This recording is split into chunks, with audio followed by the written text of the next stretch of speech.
Ça y est, on y est, la rétrospective Spotify 2022 est sortie, vous n'avez plus que ça dans vos stories depuis quelques jours, c'est l'un des gros événements marketing de l'année pour Spotify. Pour rappel, si vous ne savez pas ce que c'est, si vous utilisez Apple Music ou YouTube Premium, pourquoi vous faites ça ?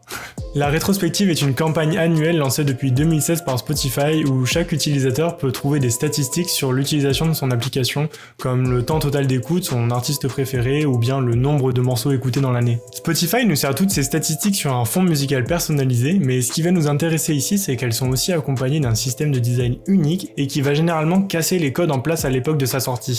Par exemple, l'année dernière, on a vu beaucoup de réactions, tant positives que négatives, sur la page de présentation des styles musicaux qu'a le plus écouté l'utilisateur.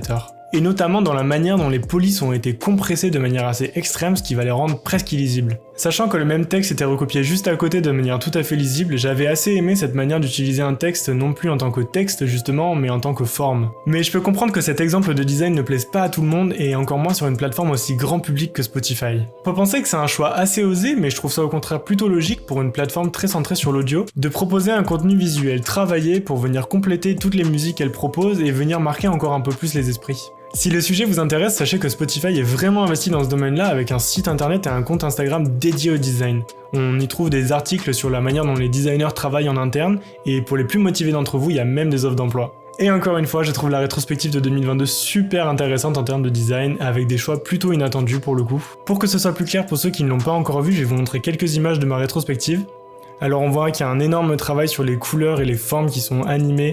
On a des statistiques sur le nombre de titres écoutés ou encore les titres les plus écoutés de l'année. Voilà, on retrouve ce jeu d'animation avec ses formes très colorées. Et on voit avec la page artiste écoutée que les formes ne sont pas là juste pour faire un élément esthétique, mais sont utilisées pour placer d'autres éléments comme des images. Voilà, qu'on aime ou qu'on n'aime pas, devant autant de choix aussi marqués, on ne peut pas rester indifférent, ça c'est sûr. J'ai trouvé un article sur le site It's Nice That où le directeur général de l'identité de marque de Spotify nous raconte comment a été conçue l'identité visuelle de ce projet. Avant qu'on aille voir l'article, c'est ma toute première vidéo sur cette chaîne, donc si t'aimes bien ce genre de contenu, pense à t'abonner, tu seras même peut-être le premier. Donc comme dans la rétrospective, dans l'article, on est directement accueilli par ces formes et ces couleurs très marquées. Ça clignote sur mon visage, je vous avoue, c'est la crise d'épilepsie. Je vais descendre un petit peu et ce qu'on va faire, c'est qu'on va traduire la page en français pour que tout le monde comprenne bien et puisse lire.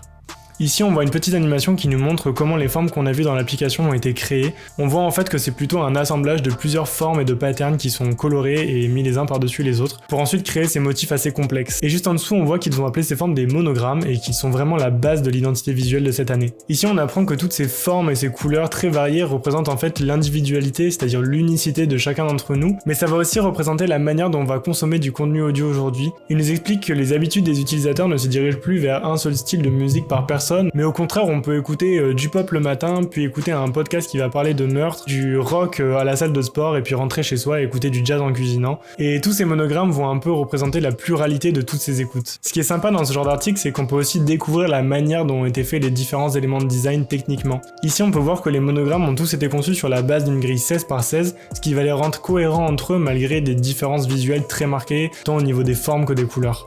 En parlant de couleurs, la palette de l'identité visuelle de ce projet en comprend 48, c'est juste énorme. C'est le genre de choses auxquelles on pense pas forcément, mais dans ce genre de projet, la mise à l'échelle est super importante.